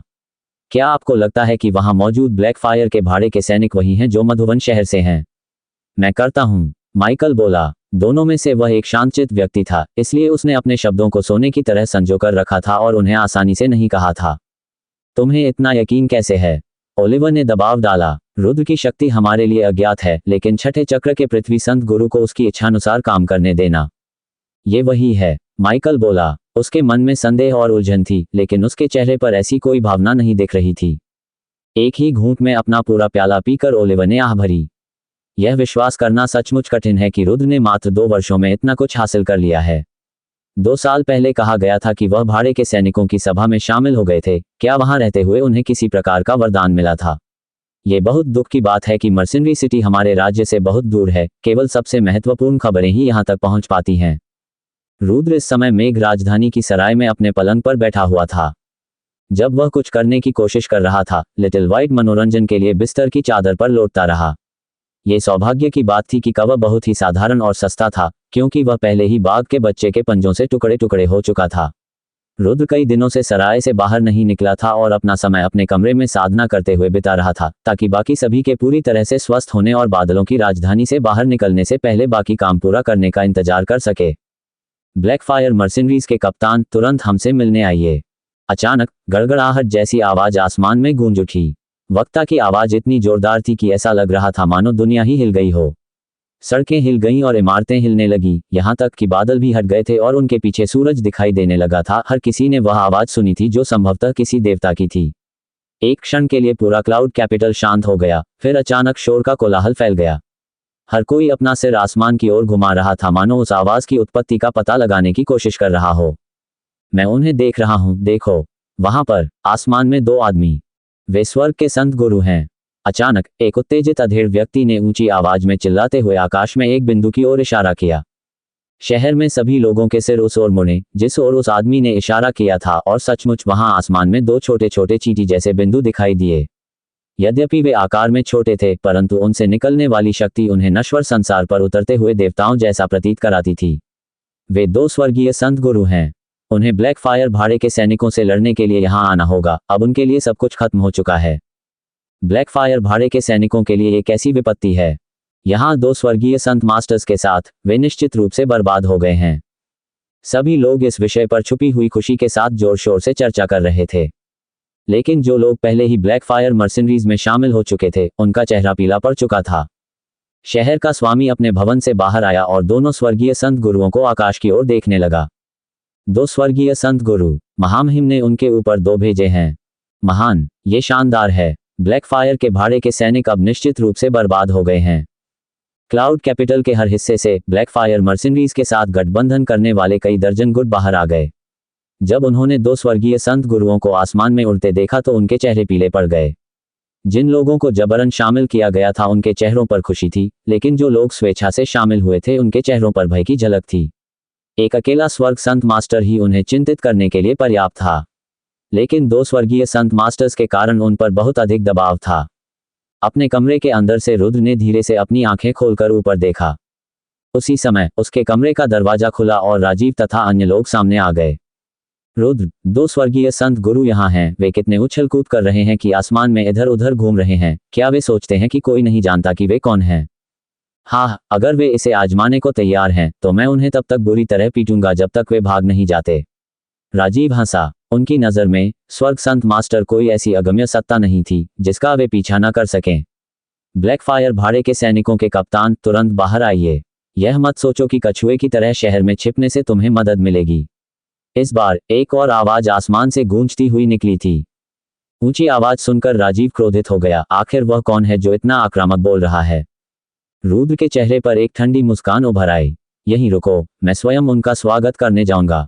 जैसे ही उसने यह बात कही, छत के ऊपर अचानक एक छेद दिखाई दिया, जिससे उसके पार चमकीला नीला आसमान दिखाई देने लगा।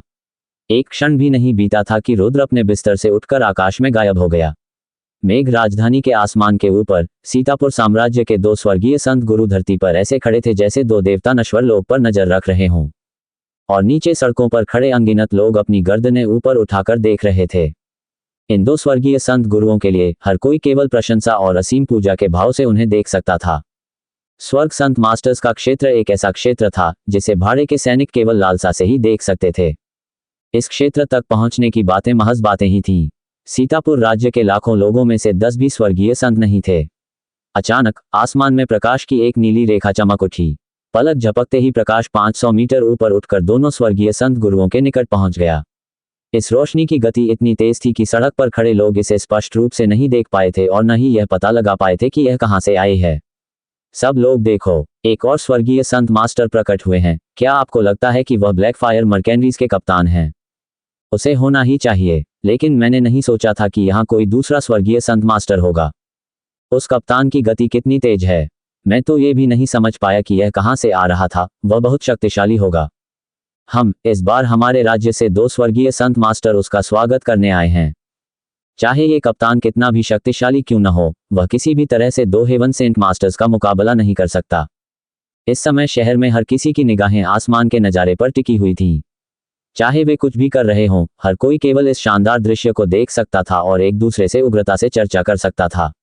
शहर में जहां भी जाओ, सड़कें लोगों से भरी होती थीं जो स्तब्ध खड़े रहते थे। अपने भवन के अंदर मेघ राजधानी के स्वामी ने अपनी दृष्टि तीसरे स्वर्ग संत मास्टर पर केंद्रित की। तो ब्लैकफायर मर्सिनरीज के पास कप्तान के रूप में एक हेवन सेंट मास्टर था। वह बड़बड़ाया। शहर के हर एक गुट के नेता भी इस दृश्य को देखकर मंत्रमुग्ध हो गए थे। आकाश में 3 चींटी जैसी वस्तुओं को घूरते हुए उनमें से हर एक को अचानक ये देखने की इच्छा हुई कि तीनों स्वर्गीय संत गुरु उनके लिए किस प्रकार की लड़ाई करेंगे। ऊपर आसमान में रुद्र और 2 स्वर्गीय संत गुरु एक दूसरे से 20 मीटर की दूरी पर खड़े थे। मैं ब्लैकफायर मर्चेंडरीज का कप्तान हूं। क्या आप कुछ जानना चाहते थे? रुद्र ने सिकुड़ी हुई आंखों से उपहास किया। सीतापुर राज्य के 2 स्वर्गीय संत गुरु जहां वे आकाश में थे, वहां जमे हुए केवल रुद्र के भयावह परिचित चेहरे को कठोर चौड़ी आंखों से देख सकते थे। दोनों पक्षों के बीच पहले से ही दुश्मनी थी, इसलिए उनके चेहरे पर पहले से ही कुछ खटास थी।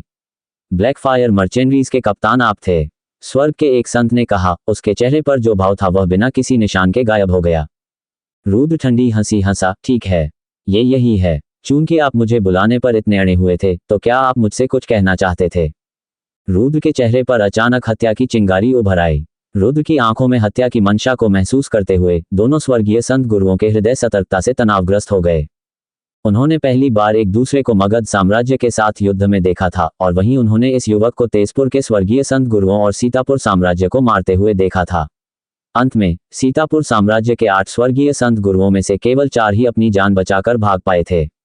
इस युवा की कोमल आयु के बावजूद इन 2 स्वर्गीय संत गुरुओं को यह अच्छी तरह पता था कि उसकी आयु के कारण उसे छोटा नहीं समझना चाहिए। इस आदमी के खिलाफ जीतना उनके लिए बिल्कुल भी संभव नहीं था। यह एक प्रतिकूल स्थिति है, हम जा रहे हैं। जब दोनों स्वर्गीय संत गुरुओं को लगा कि रुद्र की हत्या की मंशा और अधिक गंभीर होती जा रही है, तो उन्होंने तुरंत उस क्षेत्र को छोड़ने का निश्चय कर लिया। इसमें कोई संदेह नहीं था कि यदि वे यहीं रहे तो सीतापुर साम्राज्य के ऊपर का आसमान देर सवेर युद्ध क्षेत्र बन जाएगा, और किसी भी परिस्थिति में दोनों में से कोई भी ऐसे व्यक्ति के साथ युद्ध में भाग नहीं लेना चाहता था जो लगातार एक के बाद एक स्वर्ग संत मास्टर को मार सकता था। छोड़ रहे हो? तुम्हें क्या लगता है कि तुम यह इतनी आसानी से कर सकते हो? रुद्र हंसा। वह इन दोनों को इतनी आसानी से जाने देने की योजना नहीं बना रहा था। उसने अपनी दोनों हथेलियां भींच लीं और अचानक हवा से 2 अग्नि तलवारें प्रकट हुईं और भागने वाले दोनों व्यक्तियों की ओर चल पड़ीं। अपने पीछे की असामान्यता को भांपते हुए दोनों स्वर्गीय संत गुरुओं ने मन ही मन सोचा, ऐसा लगता है कि युद्ध अपरिहार्य है। उन दोनों ने हमले पर तुरंत प्रतिक्रिया व्यक्त की थी और इसलिए एक विचार के साथ मिट्टी और पानी की एक लहर अचानक उनके हाथों में इकट्ठा हो गई। कुछ ही क्षणों में दोनों व्यक्तियों के बीच मिट्टी और पानी से बना एक ड्रैगन बन गया। ये देखकर कि दोनों व्यक्ति तत्वों की लड़ाई में उसके साथ प्रतिस्पर्धा कर रहे थे, रुद्र ने अपने चेहरे पर व्यंग्यात्मक मुस्कान बिखेरी। अग्नि शक्ति की दृष्टि से 6 तत्वों में सबसे शक्तिशाली है, यहाँ तक कि प्रकाश और अंधकार तत्व भी इसकी तुलना नहीं कर सकते। यदि तुम मुझसे तत्वों के साथ लड़ना चाहते हो तो निश्चित रूप से तुम ही हार जाओगे। पृथ्वी के ड्रैगन को नियंत्रित करने वाले स्वर्गीय संत मास्टर ने एक शब्द भी नहीं कहा, बल्कि अपने हाथ आगे बढ़ा दिए। ऐसा करते ही पृथ्वी का अजगर गर्जना करता हुआ रुद्र की ओर आक्रमण करने के लिए उड़ चला। अग्नि वास्तव में 6 तत्वों में सबसे शक्तिशाली है, लेकिन फिर भी मेरा पानी आपकी आग को बुझा देगा। दूसरे स्वर्गीय संत मास्टर ने चिल्लाकर कहा। जलीय ड्रैगन ने अग्नि की ब्लेडों की ओर उड़ने से पहले अपनी दहाड़ लगाई ताकि उसे खा सके। टकराना। मिट्टी के ड्रैगन ने एक ज्वाला तलवार के साथ एक विस्फोटक धमाके के साथ संपर्क स्थापित किया। एक क्षण में ही ड्रैगन धूल में बदल गया और आकाश में लुप्त हो गया, जबकि तलवार आगे बढ़ती रही, यद्यपि वह पहले से छोटी हो गई थी। टक्कर से पहले तलवार 5 मीटर लंबी थी और अब वह घटकर 1 मीटर रह गई थी। इसके तुरंत बाद आसमान में एक और विस्फोट हुआ, जब दूसरी ज्वाला तलवार पानी के ड्रैगन से टकराई। एक शानदार प्रदर्शन में जल ड्रैगन फटकर पानी की एक गोलाकार गेंद में बदल गया तथा अपने अंदर की ज्वाला तलवार को बुझाने का प्रयास किया। शशश। जल और अग्नि प्रकृति में विपरीत तत्व थे, इसलिए जब दोनों तत्व एक दूसरे से जुड़ते थे तो एक तीखी आवाज सुनाई देती थी, जबकि गोले से भाप उठती थी, जो धुएं के साथ तीनों लड़ाकों की दृश्यता को ढक देती थी। युद्ध के मैदान के किसी भी ओर से कोई भी व्यक्ति दूसरे को नहीं देख सकता था। क्लाउड कैपिटल ध्वनियों का एक कोलाहल था जो इस ओर तथा पूरे शहर में फैल गया था। लेकिन अब शहर एक भूतहा शहर में तब्दील हो चुका है, जहां जीवन का एक भी अंश दिखाई नहीं देता। अपने ऊपर हो रहे तमाशे को देखते हुए एक भी व्यक्ति ने एक शब्द भी नहीं कहा। यहां तक कि इमारतों की छतों पर भी लोग खड़े थे, लेकिन उनमें से किसी ने भी युद्ध देखते हुए सांस छोड़ने की हिम्मत नहीं की। राजीव, दक्ष और अन्य लोग युद्ध देखने के लिए सराय की छत पर खड़े हो गए। उनमें से कोई भी रुद्र के लिए चिंतित नहीं दिख रहा था, हालांकि उन्हें रुद्र पर आने वाले किसी भी खतरे के बारे में चिंता करने की आवश्यकता नहीं थी, क्योंकि वे सभी उसकी ताकत में आश्वस्त थे। 2 स्वर्गीय संत गुरु उसे नुकसान पहुंचाने के लिए पर्याप्त नहीं थे, और यदि उनकी संख्या को गुना भी कर दिया जाए तो भी रुद्र को कोई नुकसान नहीं होगा। केवल गीता अग्रवाल ही रुद्र को लेकर घबराई हुई थी, क्योंकि उन्हें उसकी पूरी ताकत का पता नहीं था। वह जानती थी कि उसका बड़ा चचेरा भाई भी एक स्वर्ग संत गुरु था, लेकिन ये तथ्य कि वह 2 अन्य स्वर्ग संत गुरुओं के खिलाफ जा रहा था, उसे रुद्र के जीवन के बारे में बहुत चिंतित कर रहा था। गीता अग्रवाल की तरह राघव भी रुद्र के लिए चिंतित था। टकराना। एक बार फिर से हवा में एक धीमा विस्फोट हुआ, जब पृथ्वी के ड्रैगन के नियंत्रक का संत हथियार ज्वाला तलवार से टकराया। इस बार तलवार दुनिया से गायब होने से पहले आग के लपटों में गायब हो गई थी। उसी समय आग और पानी के बीच की लड़ाई भी समाप्त हो गई थी। संघर्ष से निकलती भाप धीरे धीरे कम होती जा रही थी, लेकिन अब कोई तीखी आवाज सुनाई नहीं दे रही थी। अंततः तीनों स्वर्गीय संत गुरुओं ने देखा कि जल ड्रैगन गायब हो गया था और पानी की एक बूंद भी दिखाई नहीं दे रही थी, जबकि ज्वाला तलवार का आकार आधा रह गया था। क्या ज्वाला है? स्वर्ग संत मास्टर चिल्लाया था, लेकिन इससे पहले कि वह अपना भाषण पूरा कर पाता, ज्वाला तलवार उस पर पहले से भी अधिक वेग से सीधे आ गिरी। अब और कोई लापरवाही भरा जोखिम लेने का साहस न करते हुए स्वर्गीय संत मास्टर ने अपना संत हथियार निकाला और संकुचित आंखों से ज्वाला तलवार को तोड़ दिया। यदि महाराज भी आपकी तरह आक्रामक होना चाहते हैं तो हम दोनों को असभ्य होने का दोष न दें। कुयू, आओ हम मिलकर अपने युद्ध कौशल का प्रयोग करें।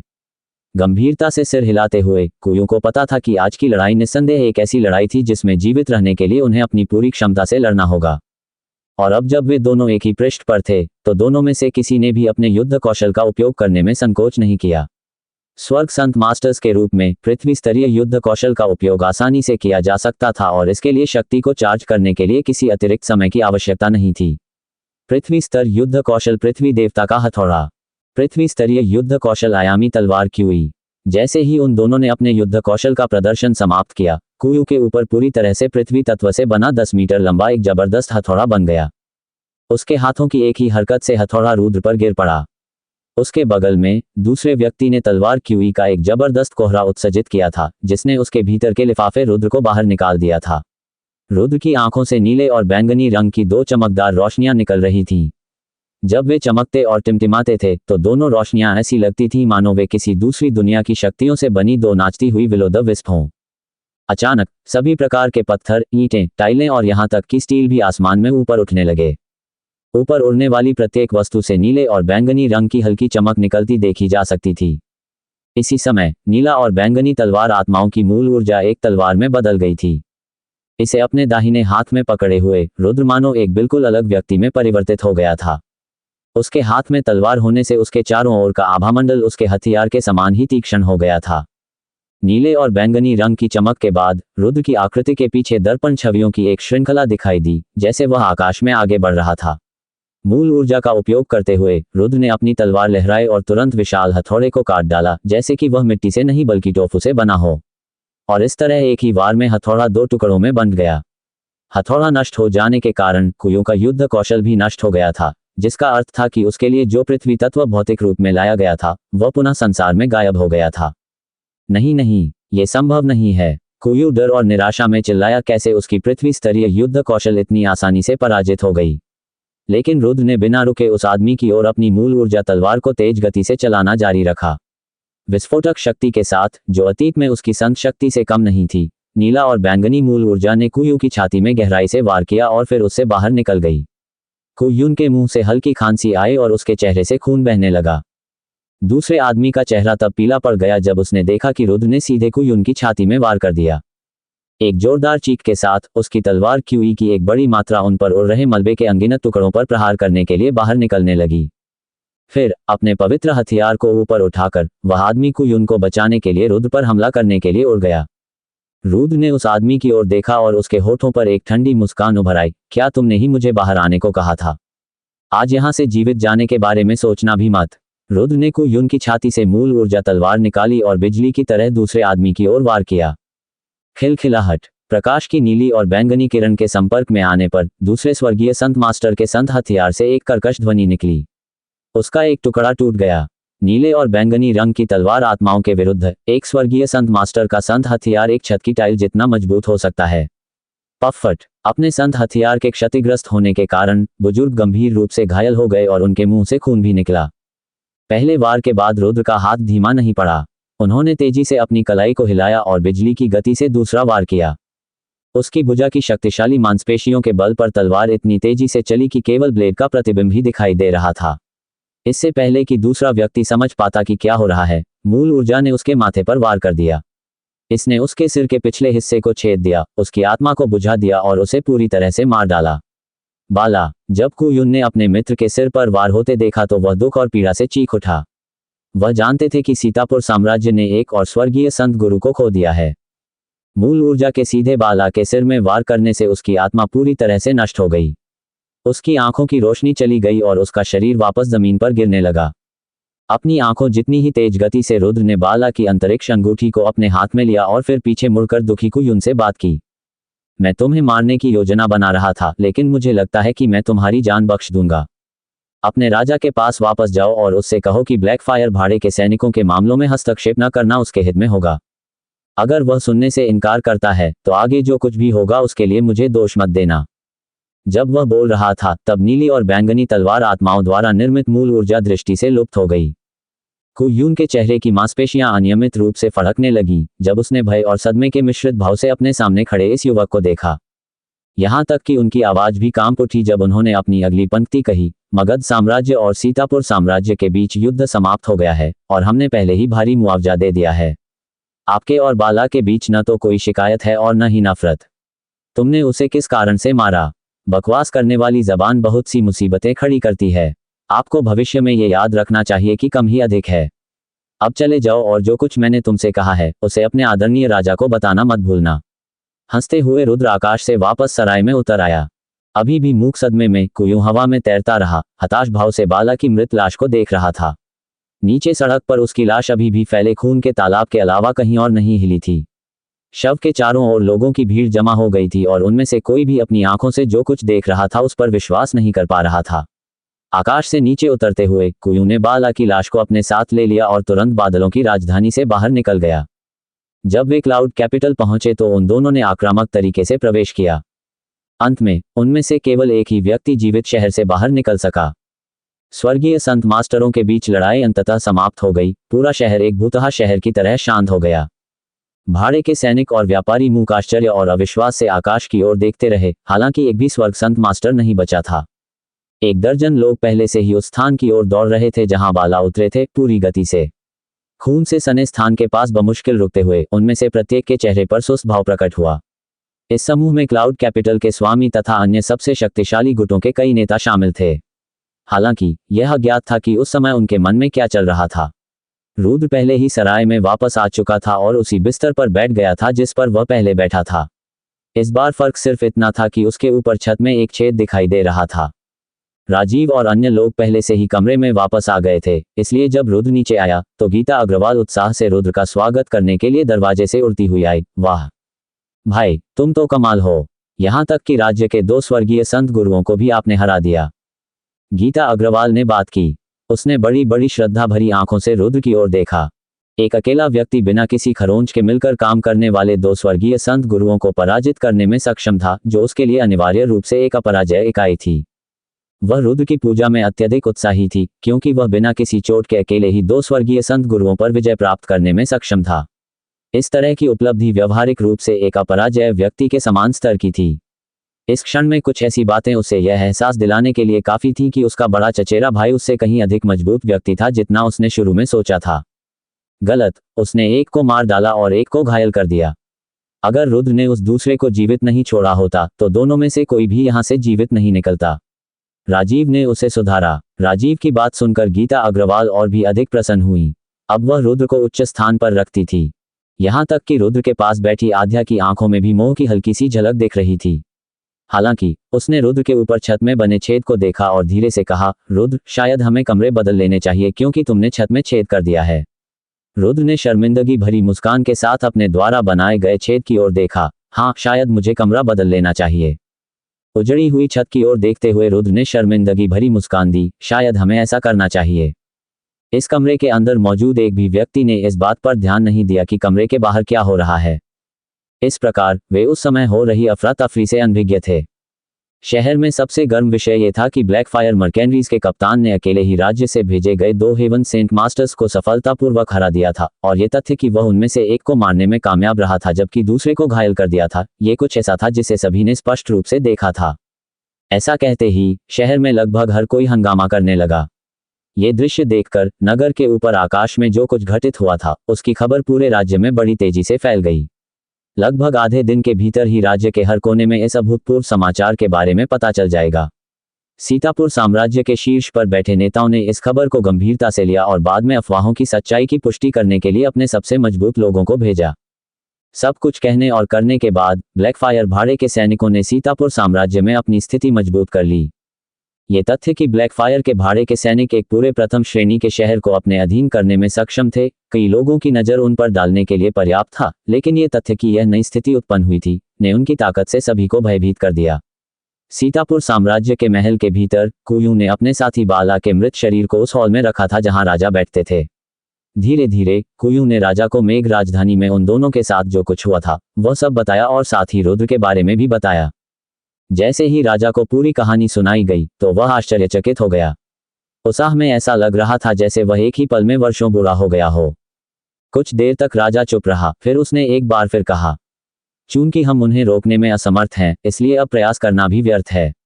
अरे, हमारा सीतापुर राज्य तो युद्ध के कारण पहले ही कमजोर हो चुका था। ऐसा होने से हमारी शक्ति और भी कम हो जाएगी। कई दिनों बाद क्लाउड कैपिटल में लोगों का एक लंबा जुलूस शहर के द्वारों से होकर गुजरा। इस समूह के चारों ओर फहराए गए प्रत्येक बैनर पर अग्नि के गोलाकार गोले का एक ही प्रतीक प्रदर्शित था। ये सभी लोग ब्लैकफायर भाड़े के सैनिकों के समूह से संबंधित थे। आज के ब्लैकफायर भाड़े के सैनिक निश्चित रूप से पहले की तुलना में पूरी तरह से अलग स्तर के थे। अतीत में यह एक ही व्यक्ति का समूह था, लेकिन अब इसमें 5000 से अधिक लोग शामिल हो गए थे तथा ये सीतापुर साम्राज्य में भाड़े के सैनिकों का सबसे मजबूत समूह बन गया था। उनकी कुल शक्ति राज्य में किसी भी अन्य गुट से मुकाबला करने के लिए पर्याप्त थी। समूह का नेतृत्व सबसे आगे रुद्र, राजीव, राघव, दक्ष, आध्या और गीता अग्रवाल कर रहे थे। 6 में से प्रत्येक अपनी जादुई पशु सवारी पर बैठे थे, लेकिन इस बार वे श्रेणी 3 जादुई पशु पर सवार नहीं थे।